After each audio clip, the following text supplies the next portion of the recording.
Hello, everyone. Thank you for joining us today.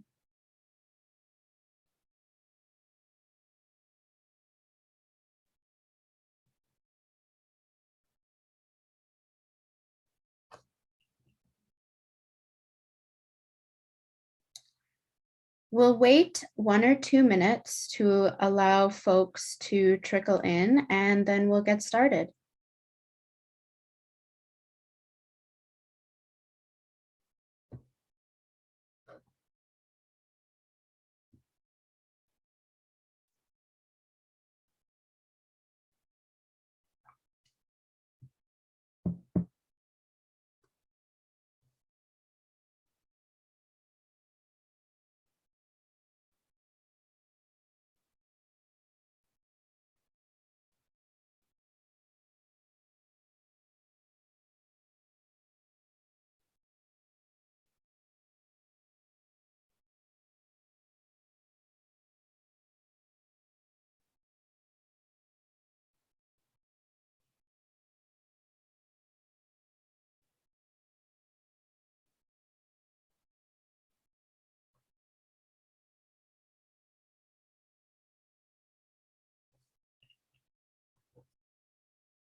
Okay.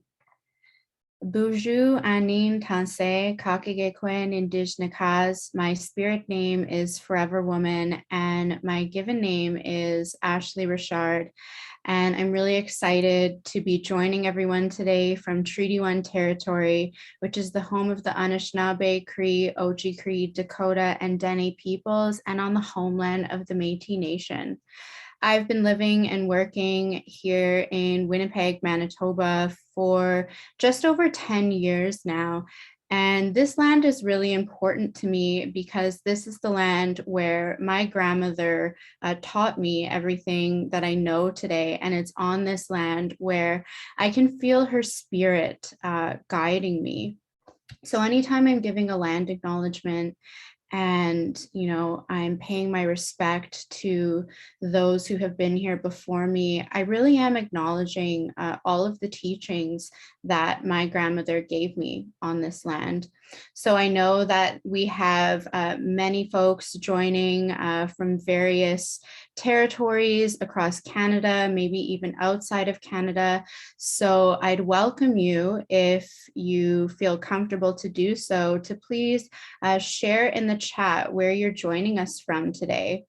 And if you don't know where you're joining us from, I would invite you to Google the application Whose Land, and you can type in your city or location, and that will tell you the territory that you're on. So welcome to our event today on impact investment and Indigenous women's entrepreneurship. This is our Indigenous quarterly ecosystem event that we host here at the Women Entrepreneurship Knowledge Hub, and we call that WEC. So at WEC, I am the National Indigenous Strategic Lead for partnerships and research and events, and I work with a really amazing team at the University of Manitoba and at the Diversity Institute, and with many hubs across the country, and really excited to be bringing you this event today. So you might have seen us on A-list celebrity and movie star Ryan Reynolds' Instagram story earlier this week. We're very excited that he promoted today's event, but please do follow WEC, the Indigenous Innovation Initiative, PowHERhouse, and the SAGE Initiative on socials. We're going to be posting some links in the chat throughout the event today to different research reports, as well as all of their social accounts, so you can stay up to date on everything that's happening. So Mikwam Makwa Ikwe is the traditional name given to WEC through ceremony in 2020. So Mikwam Makwa Ikwe is Anishinaabe for Ice Bear Woman. And I felt it really important to work with elders in my work at WEC and, have our work be rooted in a traditional name, because of how my traditional name has allowed me to interpret the 7 grandfather teachings, navigate my relationships with others, and just make choices, establish my own values and boundaries in life. And so I thought it was really important that the work we're doing at WEC, it influences so many.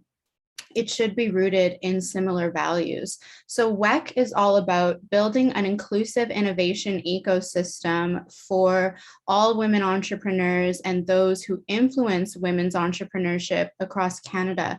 So my role and the work with Mi'kmaq Ikwe is specifically with the Indigenous women's ecosystem and making sure that we have a robust national engagement strategy as well as research strategies to build this inclusive innovation ecosystem and make sure that it's driven by and for Indigenous women.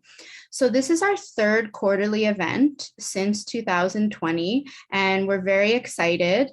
So all of our quarterly events are driven by the Indigenous Women's Entrepreneurship National Collective. So we're working on a monthly basis. We have a monthly touch point with all of these partners from across Canada. And we come together and support one another.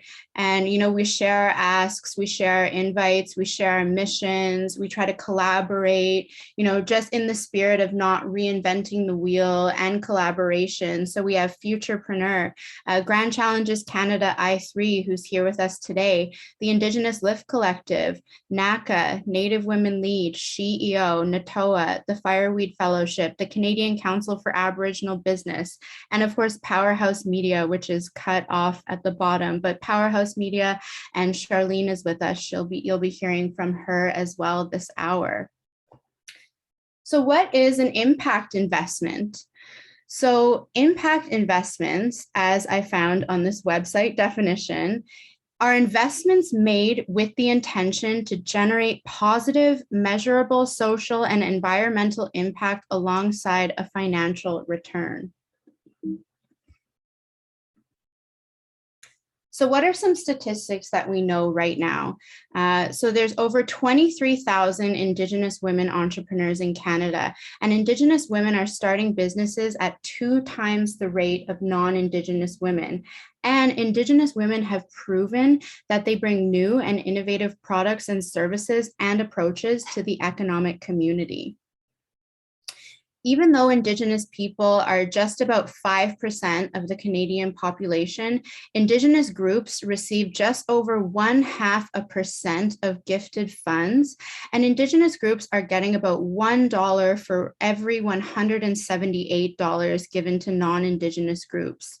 So despite the growth in impact investing in Canada, Indigenous communities and businesses have stated that access to capital remains a significant barrier. Of those Indigenous-owned businesses that expect to grow, 36% considered access to equity capital as the biggest obstacle. The GIN estimates that the current impact investment market size is 715 billion USD. And closing the economic gap between Indigenous and non-Indigenous economy would result in a $27.67 billion increase in Canada's GDP. So we know right now that there's a disconnect between philosophy and practice that is representative of broader asymmetries between Indigenous peoples and the private investment world.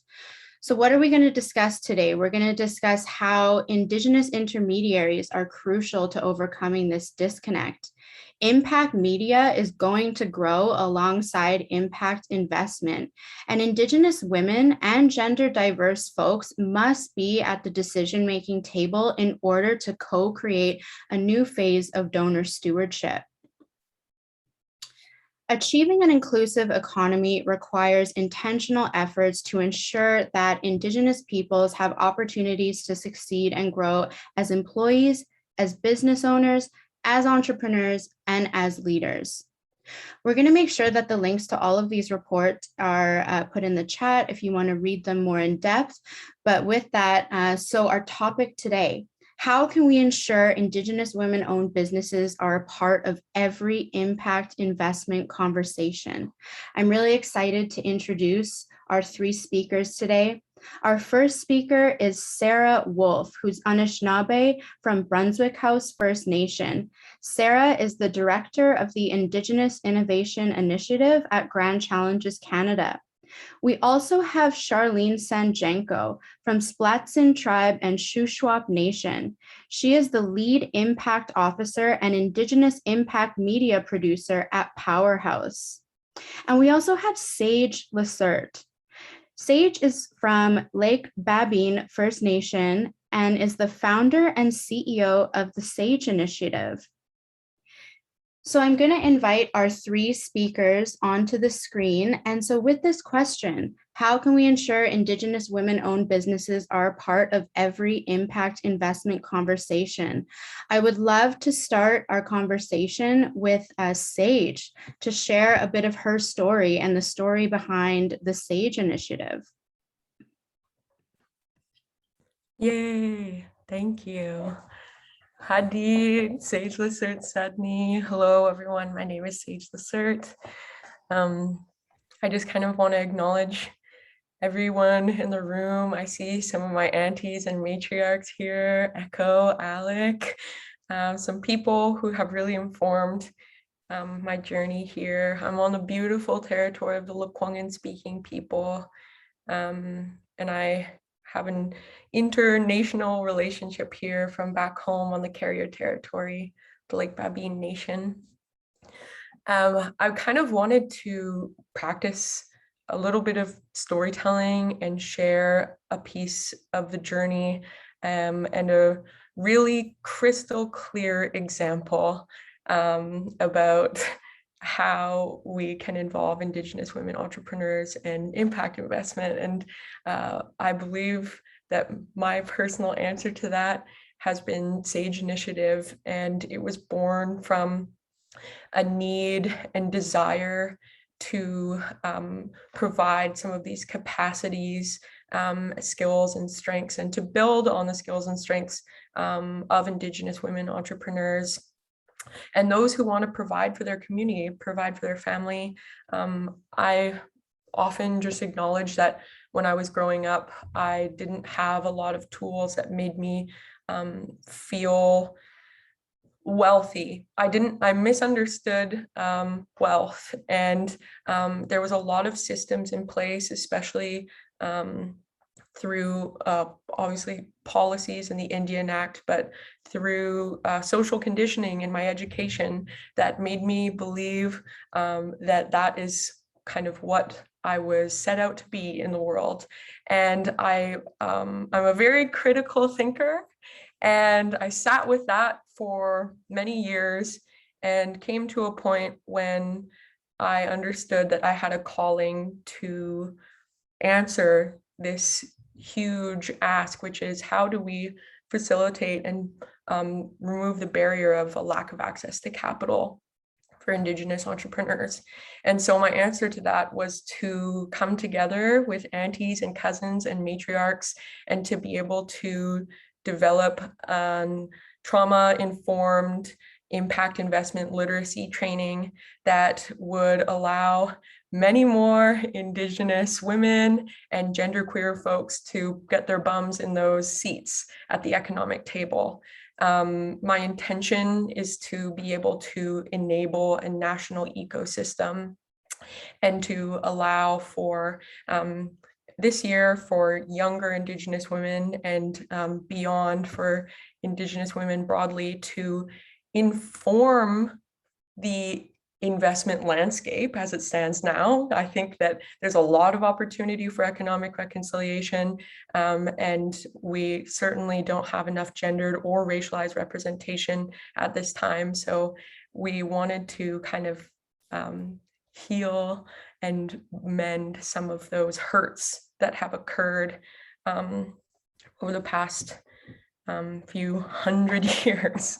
And so I just wanted to bring Sage to the table as a living example, and we can refer back throughout our conversation as almost a case study of what it looks like as an Indigenous woman entrepreneur who is trying to answer how to build wealth and prosperity in relationship with impact investors and Indigenous women entrepreneurs.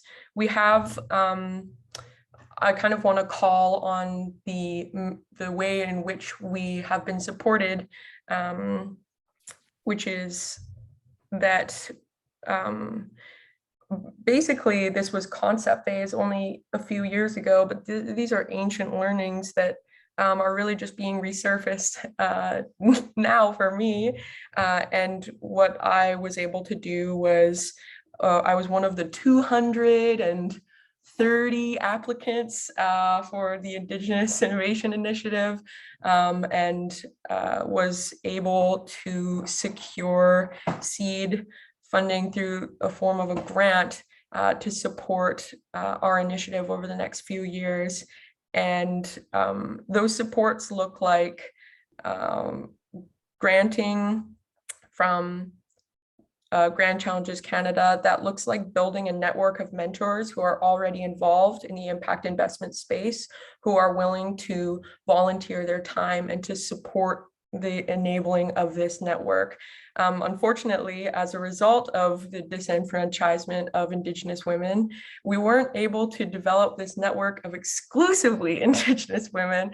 And that means that the key here is to build relationships and to build on those principles of trust, and to really best understand how to form that circular economy that we're really hoping to focus on by providing capital from Indigenous impact investors to Indigenous owned businesses who really honor the I guess essential component of impact investment, which is to see those positive social environmental outcomes, as well as the fiscal returns.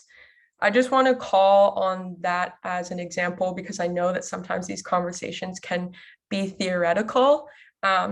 This conversation is not theoretical. These are living practices that we'd like to offer everyone in the room. And I invite you all to open up your heart today for curiosities and to extend a hand in very real possibilities of creating these pathways. I want to invite my co-panelists and aunties as well to open the conversation, and maybe we can discuss some of the clear pathways that we've created to put Indigenous women in the driver's seat, as I say, and what has been your lived experience, and maybe even provide an example.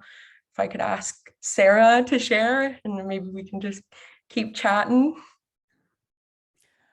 Thanks, Sage. I'm always so inspired by you and by the youth in your generation of folks who just have such a different grounding and perspective than the folks from my generation. I really had to intentionally reclaim my identity as an Indigenous person. And while I was always very clear that I was Indigenous, it wasn't necessarily something positive in my life growing up. And I know that for the next generation, and certainly for my children, like that is such a powerful thing to feel strong and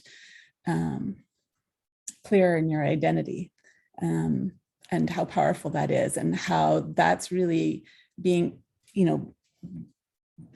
able to come and bring that forward into the workforce now is really putting us in charge of really taking accountability for the decisions that we're making. And, I've always acknowledged the trailblazers before me that have allowed me to be in the position where I am, but I also acknowledge my ancestors of the future and the trailblazing that you're doing now as well. Despite being what you're calling me an auntie, and I feel really flattered and honored because I see you as such a leader. So hello to everyone. It's so nice to see so many familiar names. I look forward to meeting those that are maybe not familiar to me. Sara, Wolfe from Brunswick House First Nation. I'm Anishinaabe. It's Anishinaabe ASCII territory in Northern Ontario. I grew up in and around that area. I'm feeling ever so slightly heightened emotionally today. I was at a virtual tour of the residential school that my mom attended a few hours ago, which was incredibly powerful. There had been a reunion at the residential school in 1981 at Shingwalk, which is in Sault Ste. Marie. And my mom brought me to that reunion when I was 7 years old. And so it was familiar and not familiar. The stories that my mom had told me started to come alive. And so I feel really grounded in recalling those memories that I have, not all negative, but just also the stories and things that my mom endured. And to acknowledge, my uncle who didn't make it home from residential school, and to acknowledge my auntie who spent most of her childhood in the sanatorium with tuberculosis, and the loneliness that my mom and my uncle felt being at residential school together when they couldn't actually see each other because they were separated by genders. My background is, I'm currently the director for the Indigenous Innovation Initiative, which is an innovation platform that supports the development and testing of really new bold ideas by people who are closest to some of the biggest challenges in our society. Grand Challenges Canada works globally. I run the domestic program in terms of working mainly right now at this time with Indigenous innovators from across Canada, across urban, rural, remote, and northern communities from First Nations, Inuit, and Métis backgrounds. I'm relatively new. I'm not as easily saying that I'm new to impact investing and social finance, but my background is in healthcare, and I worked as a nurse and as a midwife. And kind of thinking about kind of Sage and some of your early introductions, what was that role for me? Like when I was graduating from high school, what were the options? Was secretary, teacher, or nurse? And so I chose nurse. I had a really amazing career in nursing and midwifery and got to do program development for almost my entire career, which I felt really happy and grounded in. And while the healthcare delivery aspect was really profound, and being a midwife, of course, is one of the coolest jobs you can have. I'm really pleased to be able to support young innovators like yourself to birth their new ideas, right, and to bring them to fruition and to really nurture them and care for them, and to provide the wraparound supports that you need to do that nurturing and caring for your new business. How do we? Coming into this space was super interesting, right? Because the ecosystem was very slim. There's not a lot of women that working in the impact investing ecosystem, and certainly not a lot of Indigenous women in this space. Not a lot of gender diverse folks in this space. Not a lot of language or vocabulary around how to be inclusive in this space and non-binary in this space, and how to support really positioning Indigenous innovation as central to building the ecosystem and the Indigenous economy in a really strong way. And so I think that there are like tons of opportunities, but what I see is that mainstream models aren't working. We had 238 applications in our first round open call, and nobody knew who the Indigenous Innovation Initiative was. We were really brand new. We had social media accounts that were established on May 1st, and by May 11th, we were launching this open call. It was only open for four short weeks, and remarkably 238 applications. And what I can say is that most of them were incredibly strong applications. The competition was really fierce.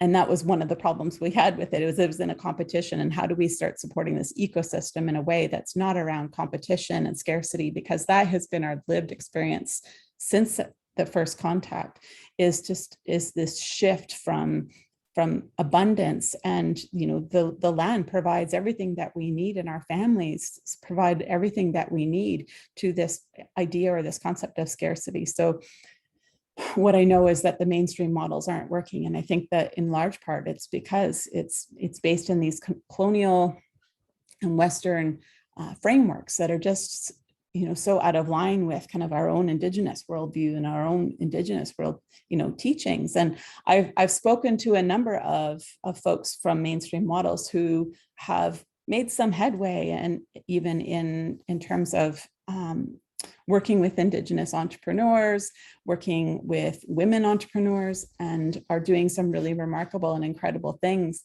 But many of them are saying that, they're getting lower, fewer applications from Indigenous folks than what they would like. They really tried hard, but they're not getting the applications, or they're not participating the same way that other folks are, or they're not performing to the same level that other folks are. And what I want to ask out to the ecosystem is, well, if that's what's happening, let's not keep trying harder. That's like, water won't go through a rock. It's going to go around the rock. So it might mean that we need to do something a little bit different, because there's a huge opportunity here that's being missed. If we had 238 applications just by making a process that was ever so slightly more grounded in Indigenous wisdoms, that was engaging community in co-design and co-development, and that was working to really bring that community voice and that ceremony and that spirit back to this work, and we got 238 applications like that, then there's something that's missing in the ecosystem. And what I think it is that we need more leadership we need more platforms that are Indigenous led and that are culturally grounded and that can speak the language that we need. And in doing that, we're going to be able to support building those community level skills and trusts that are needed as we kind of bridge more Indigenous entrepreneurs and innovators into the ecosystem. What do you think, Shar? Well, first of all, I had to breathe in that Sage called me an auntie, and I just have to breathe that in because that was like the biggest compliment. I'm Charlenes SanJenko. I'm so pleased to be joining my sisters from the Squamish First Nations land on the beautiful Sunshine Coast.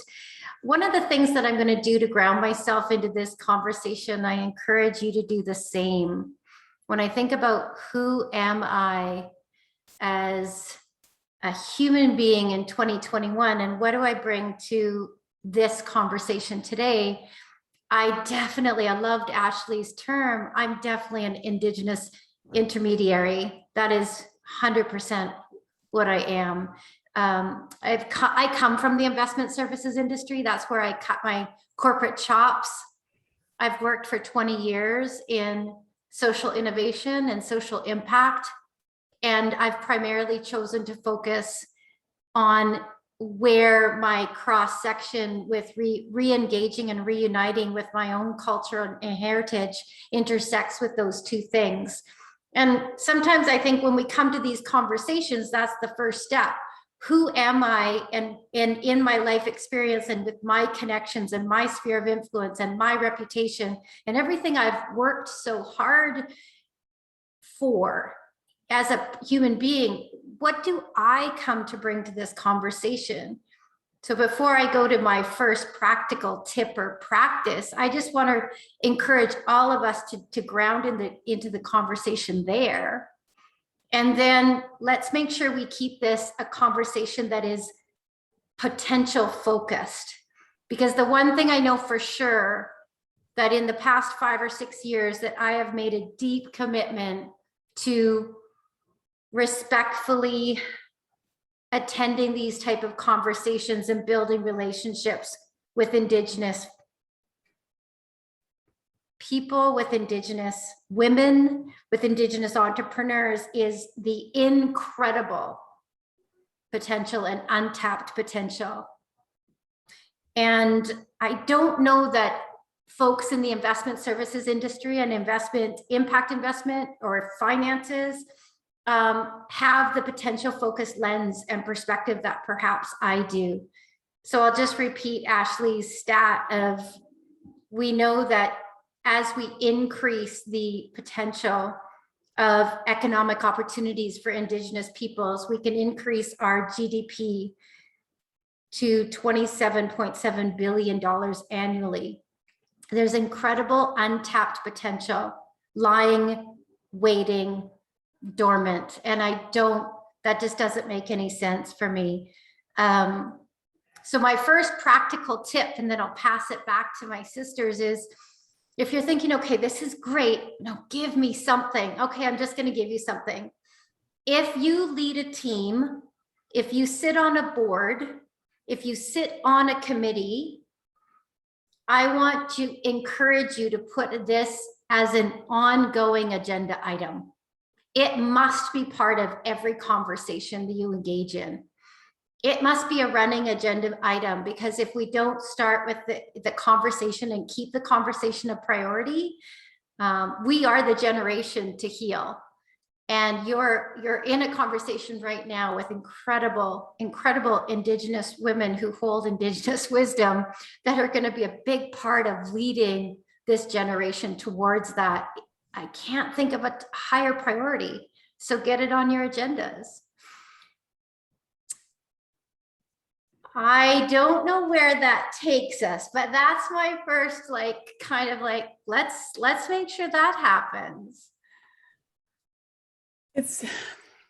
I mean, I can fill in just a little bit here, because I think that, there's folks that are really afraid. Like, I was actually on a meeting 2 days ago, and the conversation ensued something to the degree of, the executive is on board, but, the rest of the, stated board, council, whatever group are possibly not there yet. So we're going to have our backs up against the wall. And I said, no, we have to, this is the right side of history. If the council's on board, they need to be given the tools and the direction from their advisors to say that it's get on board or get out of the way, because it's happening. It is happening. And if you're not participating actively in supporting Indigenous leadership, Indigenous governance, Indigenous business and economic development and innovation, whether it's innovation of, supporting individual innovation by Indigenous peoples, or just being innovative in how we deliver on different things. But we need those voices in there. And we need more partnerships, because everyone has something to bring to this conversation. But there needs to be a willingness on both parts. Indigenous peoples have always been there with their hands open, saying, yes, we can work on this together. There's more than enough for everyone. There's more than enough work to do. There's more than enough capital out there. There's more than enough resources, and there's more than enough skills on both sides.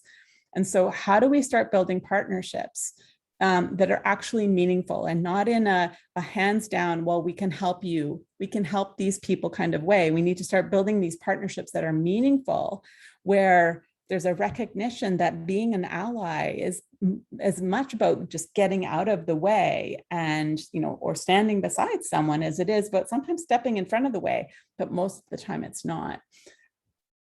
And we need to be willing to have the really hard conversations in these partnerships about power and about decision-making and about representation, okay? And not tokenizing, and about self-determination. And how do we support Indigenous peoples to be the leaders and to do the experimentation and to do something that's different? Because by doing something different, you might actually learn something new. You might actually get something better out of it.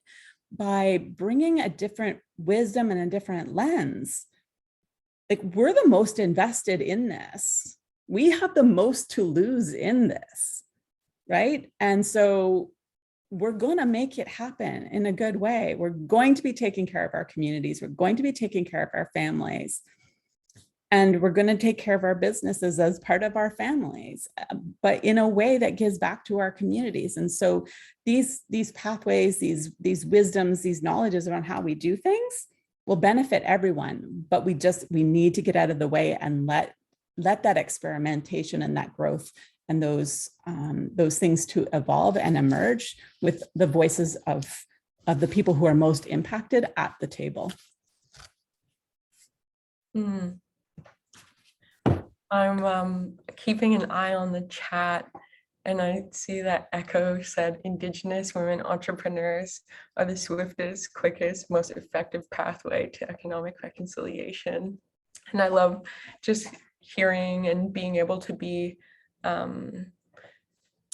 a part of kind of just like a freckle in time when these are the people who are role modeling what Indigenous women's entrepreneurship looks like, and for setting an example for others like me who are kind of entering this space, just with open hands and just asking, like, how will we get more Indigenous women involved in a social impact network?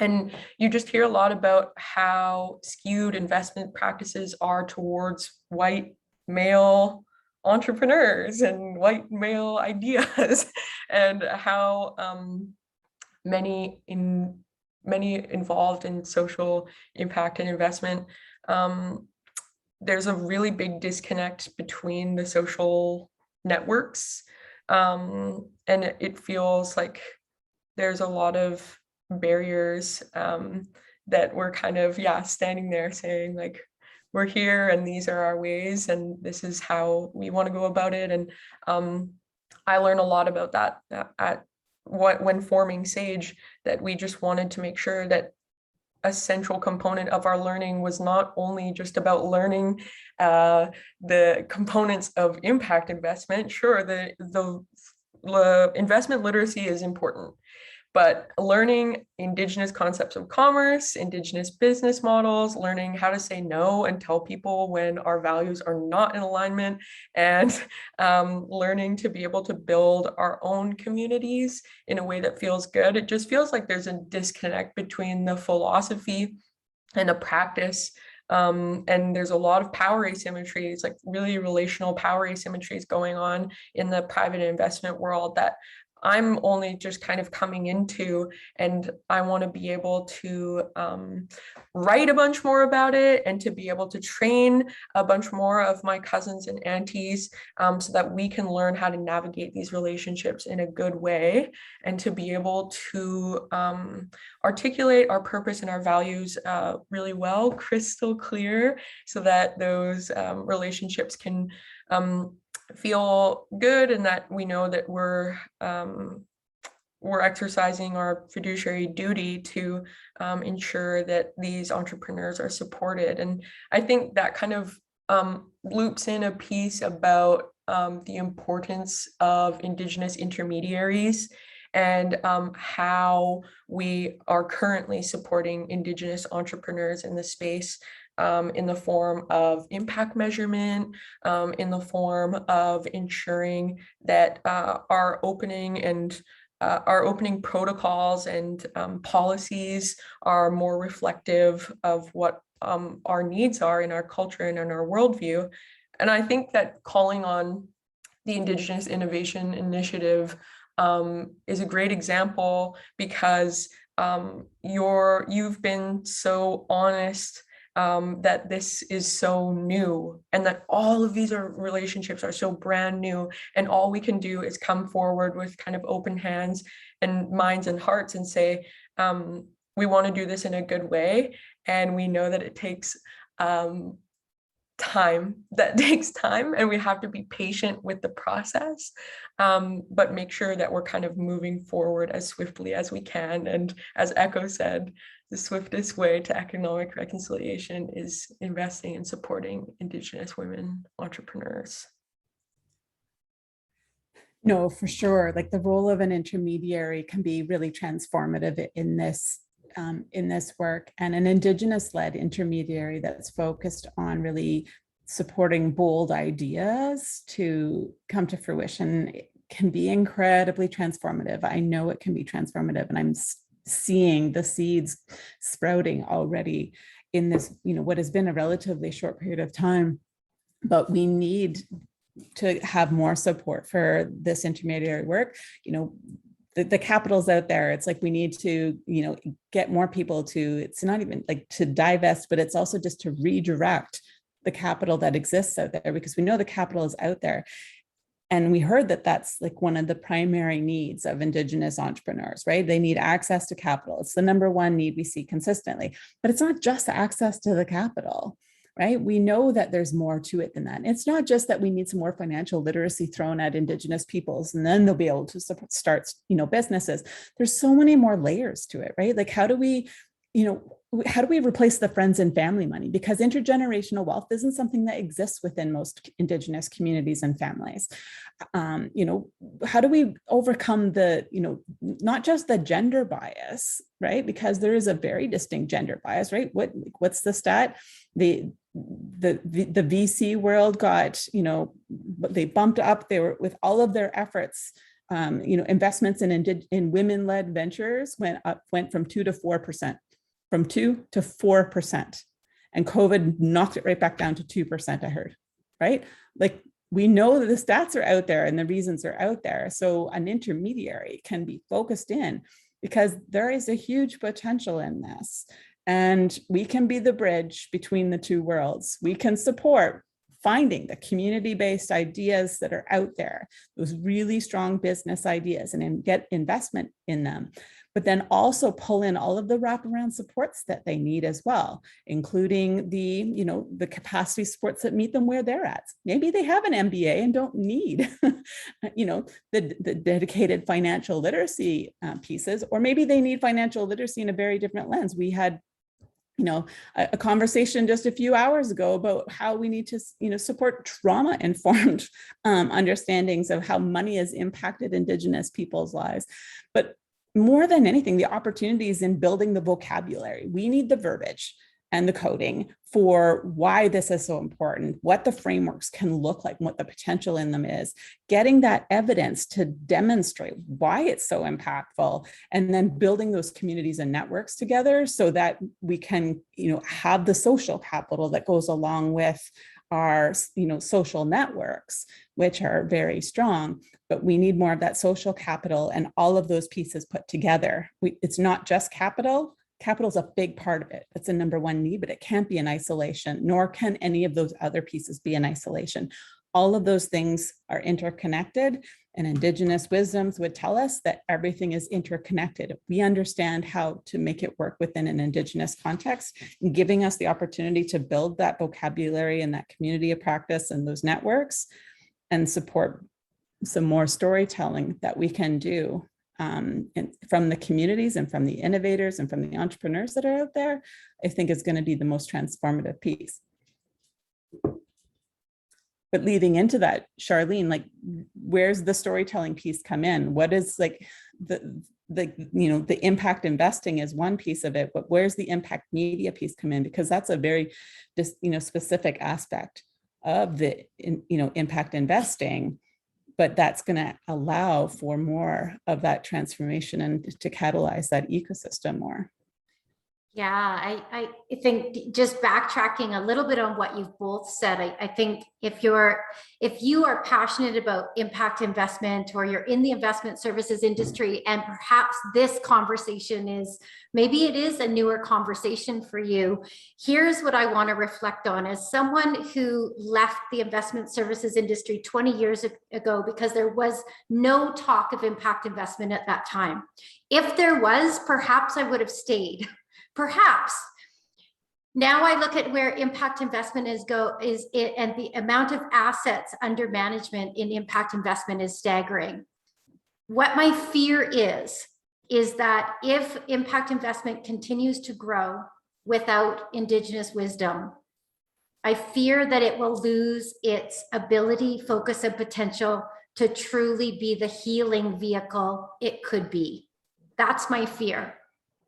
And in terms of a tangible takeaway that I think people could, to think about is, I always ask folks, if I have these conversations as a bit of an intermediary, and now I'm loving that word today, if I can get in front of someone and ask some tough questions and have a conversation, whether they are, whatever dollars they are responsible for, whether they are a conduit or they have a decision-making power, I just ask them to look at every single line item in their budget and to ask them if they can do better.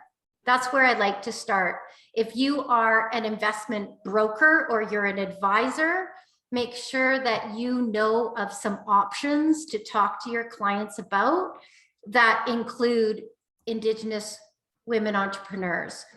have it be part of the conversation. Of course, my passion right at this moment in time is because I believe the best way to storytell the potential that we're talking about today is to make sure that Indigenous women entrepreneurs are amplified. And that is telling their story and reflecting such a bright, shining light on them and what they're up to in the world. If you are responsible, if your company has an advertising budget, I always say if you have an advertising budget in your company of over 100 grand a year, I definitely want to talk to you. We're not necessarily looking for new money. We're actually looking for you to reflect on how you're currently choosing to spend your advertising dollars. And are you ready to commit a percentage of those advertising dollars to help share the stories to amplify Indigenous women? Where it's basically transferring over. Are you willing? And what are the other areas of practice? Are you willing to look at how you are choosing your suppliers? Are you willing to have a look at where those dollars are going and look at choosing some different suppliers, or at least making sure they're part of the of the opportunity? So there's some real practices, really easy practices that you can take a look at your own budget on an annual basis and say, how can we do better? And who could we talk to help make those choices? And I'd certainly love to talk to you. So it's maybe not a new conversation, but it's a different conversation. I included in the chat the PowHERhouse innovator profile, just as an example for those who are curious about how we've spotlit some of the bold ideas and Indigenous women innovators so far. And I really, really appreciate the time that went into building those bundles and making sure that our innovations are put out into the world and that people can better understand our efforts, because it's unfortunately it's a trait of many people in my circles that we often forget to talk about the impact as much as we should, because it's almost an assumption that everybody would look to make those positive impacts first, and often we don't call on it very much. I learned that a lot when I was in the Fireweed Fellowship alongside many Indigenous women entrepreneurs. It was that there was some barriers there for us to express some of the traits of our Indigenous excellence.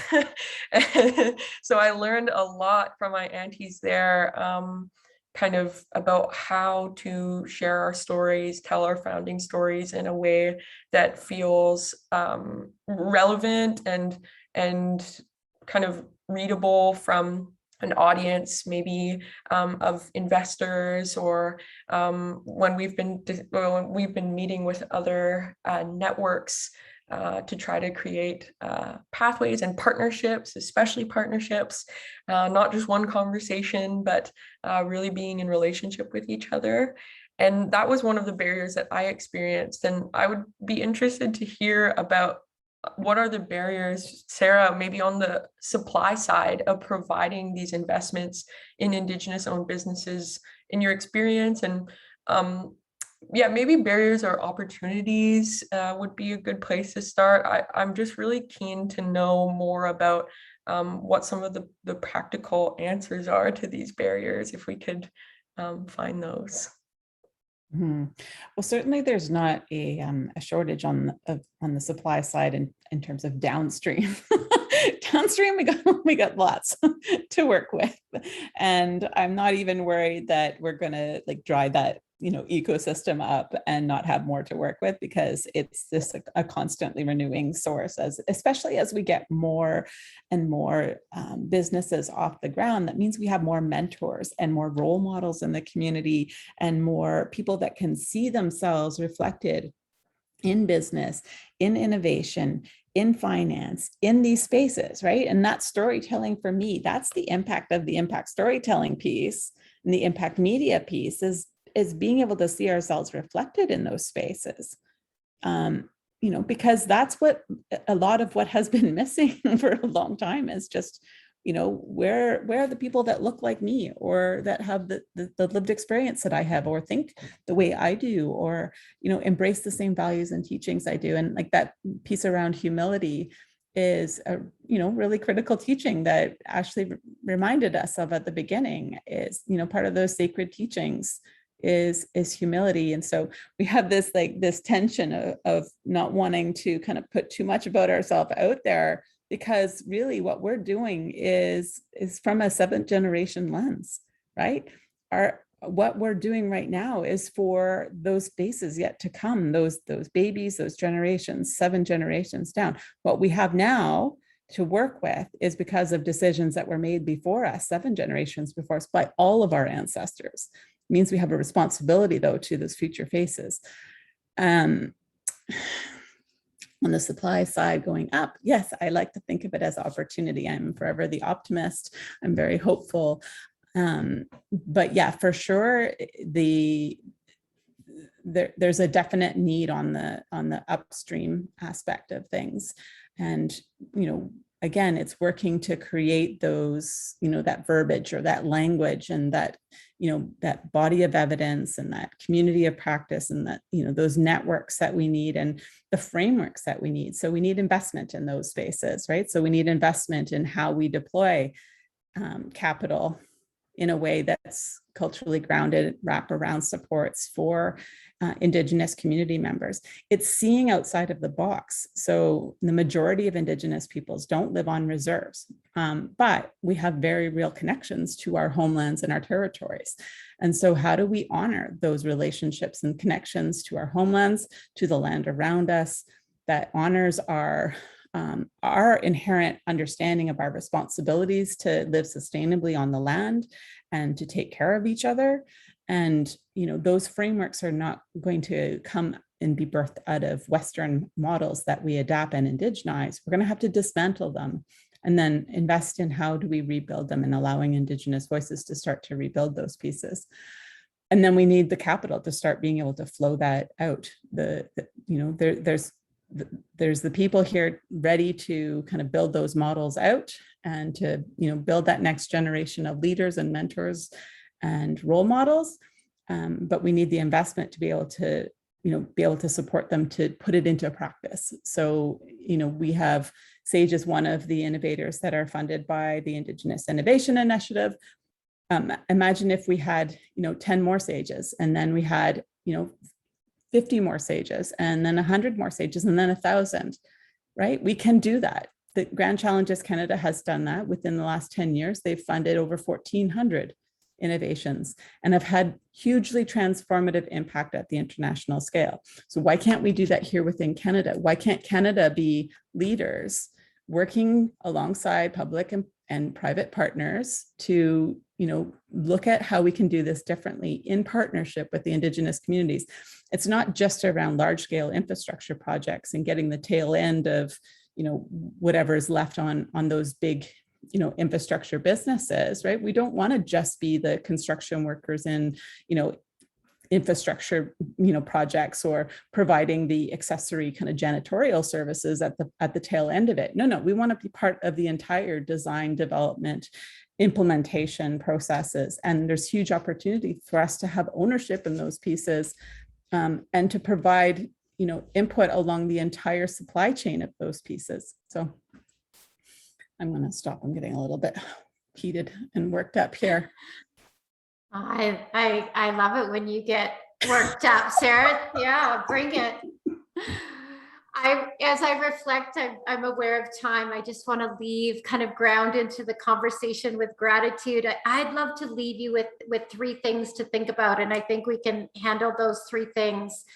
They're as simple as policy, practice, and platform.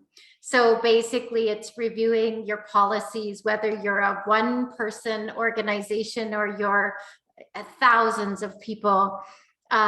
It's reviewing your practices, and it's not a one-time thing. What are you willing to commit to and do week after week, month after month, with a 7-generation lens? And I gave you a couple about, making sure that we get onto the agendas with these type of conversations as a standing line item, reviewing your budgets and asking the question, if you're on a leadership team, how can we do better? Go through every single line item, and then finally have a look and familiarize yourself with the platforms that are living, eating, breathing, sleeping this work, such as the Indigenous Innovation Initiative, such as the SAGE Initiative. There's many others, such as WEC. So grateful for this national network. PowHERhouse, we're lucky enough to be an Indigenous intermediary and a cultural liaison. My hope comes from the organizations that are starting to step up and that are calling and asking the questions. Okay, we are ready to do better, and we're ready for these conversations. Who can we talk to? How can you help?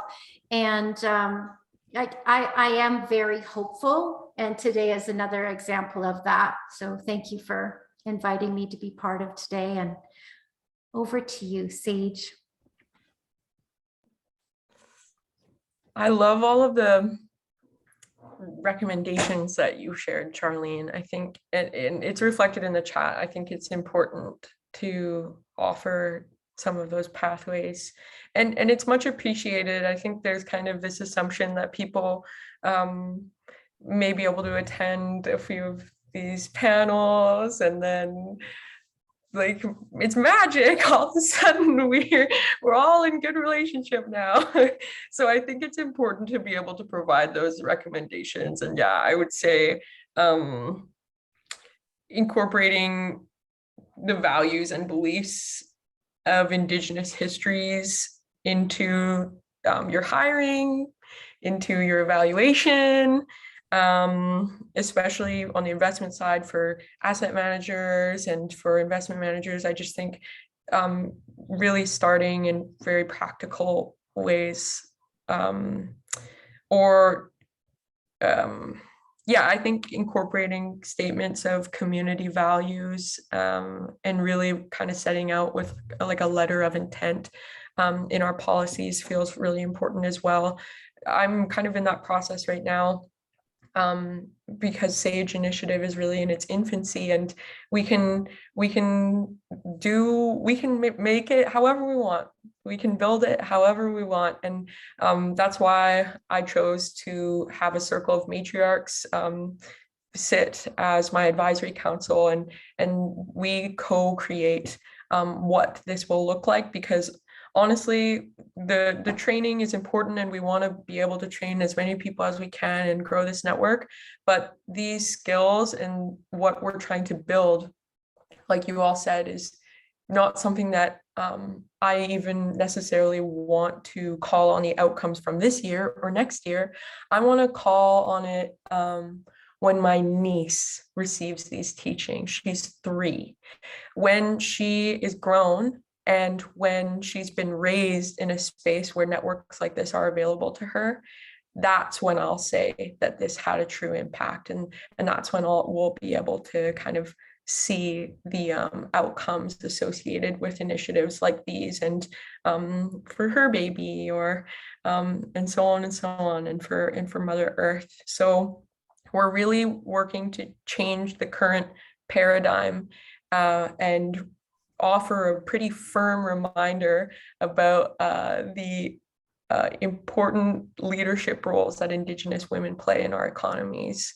And this panel is a reminder to you all of what we look like, and how you can chat with us. I'm sure we're all going to share how you can chat with us, and I'm always open to having a conversation following our time together. And I just want to say a big must-see cho to Charlene and Sara and Ashley for opening the door for me and for creating space for conversations like these. It's so important. So must-see cho.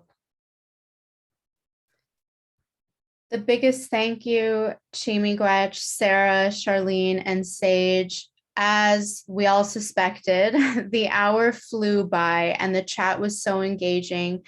Thank you to everybody who joined us today. You can expect some follow-up communications that will include the recording, how to get a hold of Charlene, Sara, and Sage on socials, links to their websites, because yes, it is so true. Wouldn't it be so beautiful if we just had, 100 more sages? And I think what gives me hope is there is 100 more sages out there. We just need to find them and give them the supports that they need to thrive. And Sara, Charlene, and Sage would love to connect with you, and they're so connected with other amazing Indigenous women who want to connect with you as well. So miigwech, and enjoy the rest of your day. Kamapi.